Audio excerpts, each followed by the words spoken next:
ಗೆದ್ದವರು ಆನೇಕಲ್ನಲ್ಲಿದ್ದರೂ ಸೋತ ನಾನು ಕೆಲಸ ಮಾಡುತ್ತಿದ್ದೆ ಎನ್ನುವ ಮೂಲಕ ಹಾಲಿ ಸಂಸದ ನಾರಾಯಣಸ್ವಾಮಿ ವಿರುದ್ಧ ಕಾಂಗ್ರೆಸ್ನ ಅಭ್ಯರ್ಥಿ ಬಿಎನ್ ಚಂದ್ರಪ್ಪ ವಾಗ್ದಾಳಿ ನಡೆಸಿದ್ದಾರೆ. ಚಿತ್ರದುರ್ಗದಲ್ಲಿ ಸೋಮವಾರ ಸಂಜೆ 4 ಗಂಟೆಗೆ ಬಿಎನ್ ಚಂದ್ರಪ್ಪ ಅವರು ಮಾತನಾಡಿದ್ದು, ಕೇಂದ್ರೀಯ ವಿದ್ಯಾಲಯಕ್ಕೆ ನಾನು ಕೆಲಸ ಮಾಡಿದ್ದೇನೆ, ಭದ್ರಾ ನೀರಿಗೂ ಕೂಡ ಓಡಾಡಿದ್ದೇನೆ. ಯಾವುದೋ ಒಂದು ಅಜ್ಜಂಪುರದ ಸೇತುವೆಗೋಸ್ಕರ ನಮ್ಮ ಸಚಿವರು ಪ್ರಚಾರ ತೆಗೆದುಕೊಂಡಿದ್ದಾರೆ. ಇನ್ನು ಆ ರೀತಿಯ ಪ್ರಚಾರ ಪ್ರಿಯ ನಾನಲ್ಲ. ಇನ್ನು ಕಾಂಗ್ರೆಸ್ನವರು ಕಳೆದ ಚುನಾವಣೆ ವೇಳೆ ನಾವು ಕೆಲಸ ಮಾಡಿ ತೋರಿಸಿದ್ದೇವೆ, ಒಳ್ಳೆಯ ಕೆಲಸ ಮಾಡಿದ್ದರಿಂದ ನಮ್ಮ ಕಾರ್ಯಕರ್ತರು ಚುನಾವಣೆ ವೇಳೆ ಆಗ ನಾನು ಚುನಾವಣೆಯಲ್ಲಿ ಗೆದ್ದೆ ಎಂದು ಪಟಾಕಿ ಹೊಡೆದಿದ್ದರು. ಇನ್ನು ಗೆದ್ದವರು ಆನೇಕಲ್ನ ಅವರ ಮನೆಯಲ್ಲಿದ್ದರು. ಆದರೆ ಎಲ್ಲ ಕಡೆ ಅವರೇ ಮುಂದಿದ್ದು EVMನೋ ಅಥವಾ AVMನೋ ಗೊತ್ತಿಲ್ಲ. ಇನ್ನು ಈ ಸರ್ಕಾರದಲ್ಲಿ EVM ಕೆಲಸ ಮಾಡುತ್ತೋ ಯಾವುದು ಕೆಲಸ ಮಾಡುತ್ತೋ ಗೊತ್ತಿಲ್ಲ. ಓಟು ಜನ ಹಾಕುತ್ತಾರೆ, ಆದರೆ ಓಟು ನಿರ್ಣಯ ಮಾಡೋದು EVM ಎಂದು ಪರೋಕ್ಷವಾಗಿ EVM ಮಿಷನ್ ಬಗ್ಗೆ ಬಿಎನ್ ಚಂದ್ರಪ್ಪ ಮಾತನಾಡಿದ್ದಾರೆ. ಇನ್ನು EVM ಮಿಷನ್ ಮೂಲಕ BJP ಗೆದ್ದಿದ್ದಾಗಿ ಅವರು ಹೇಳಿದ್ದು ಇದು ದುರ್ದೈವ ಆಗಿದೆ ಎಂದು ಬಿಎನ್ ಚಂದ್ರಪ್ಪ ಹಾಲಿ ಸಂಸದ ನಾರಾಯಣಸ್ವಾಮಿ ವಿರುದ್ಧ ವಾಗ್ದಾಳಿ ನಡೆಸಿದ್ದಾರೆ. ನನ್ನ ಕೆಲಸವನ್ನು ನಾನು ಮಾತ್ರ ಪ್ರಸ್ತಾಪ ಮಾಡ್ತೇನೆ.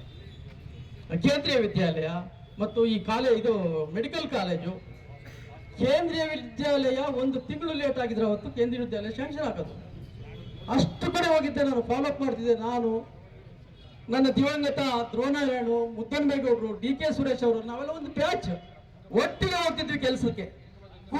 ಭದ್ರಾ ನೀರಿಗಂತೂ ಸಾಕಷ್ಟು ಕೆಲಸ ಮಾಡಿದ್ದೀವಿ ನಾವು. ಅದು ಯಾವುದೋ ಒಂದು ಸೇತುವೆಗೋಸ್ಕರ ಓಡಾಡಿ ನಮ್ಮ ಸಚಿವರು ಏನು ಪ್ರಚಾರ ತಗೊಂಡ್ಬಿಟ್ರು. ಸೇತುವೆ ಯಾವ್ದು ರೈಲ್ವೆ ಅಂತ ಅಜ್ಜಂಪುರದ ಹತ್ರ. ಆ ಥರ ಪ್ರಚಾರ ಪ್ರಿಯರಲ್ಲ ಕಾಂಗ್ರೆಸ್ ಪಕ್ಷದವರು, ಕೆಲಸ ಮಾಡಿ ತೋರಿಸ್ತಾರೆ.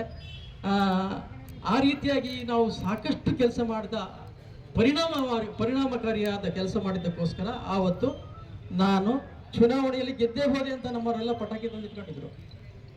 ಈ ಗೆದ್ದವರು ಮನೇಲಿದ್ರು, ಆನೆಕಲ್ಲಲ್ಲಿದ್ರು. ಅವ್ರು ಗೆದ್ದು ಸೋತೋಗಿದ್ದೀವಿ ಅಂತ. ಅವ್ರು ಬೂತ್ ಏಜೆಂಟ್ ಇರಲಿಲ್ಲ ಅಲ್ಲ ಬಕ್ಷಿ ಸಾಹೇಬ್ರೆ, ಕೌಂಟಿಂಗಿಗೆ ಅವ್ರಿಗೆ ಜನನೇ ಇರಲಿಲ್ಲ.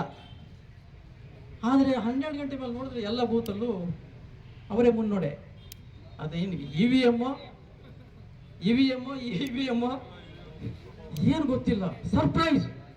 ಇಡೀ ಕಾಂಗ್ರೆಸ್ಸಿನ ಮುಖಂಡರು ಹಳ್ಳಿಯಲ್ಲಿ ನಮ್ಮ ಪಕ್ಷ ಗೆಲ್ಲುತ್ತೆ ಅಂತ ಪಟಾಕಿ ತಂದಿಟ್ಕೊತಿದ್ರು.